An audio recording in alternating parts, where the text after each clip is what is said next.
High বন্ধুরা, আশা করি তোমরা ভালো আছো। আমিও ভালো আছি। চলে এসেছি আজকের ভিডিও নিয়ে। তো আজ বানাবো গিমা শাকের ভর্তা। তো যে যেটা বলে থাকি গিমা শাক, গিমে শাক। তো ভালো করে কেটে ধুয়ে নিয়েছি। তো কড়ার মধ্যে লবণ আর জল দিয়ে সেদ্ধ করার জন্য বসিয়ে দিয়েছি। তো সেদ্ধ করে নিয়েছি। তো ভালো করে শাকের জলটাকে ঝরিয়ে নিতে হবে। তো এইভাবে চেপে চেপে জলটা সব বের করে দিচ্ছি। এই শাকের কিন্তু অনেক উপকারিতা রয়েছে।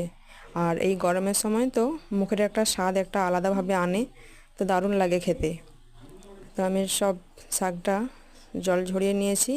তো আলু সেদ্ধ করে রেখে দিয়েছিলাম। তো আলুটা ভালো করে মাখিয়ে নিচ্ছি। তো দিয়ে দিচ্ছি লঙ্কা ভাজা, দিয়ে দিচ্ছি সরষের তেল। তো আমি পেঁয়াজ দেইনি, তো তোমরা পেঁয়াজ ভেজে দিতে পারো। তো ভালো করে মাখিয়ে নিচ্ছি। তো দিয়ে দিচ্ছি লবণ। তো রেডি হয়ে গেল গিমা শাকের ভর্তা। তো যদি ভিডিওটা ভালো লাগে লাইক করে দিও আর চ্যানেলটা সাবস্ক্রাইব করে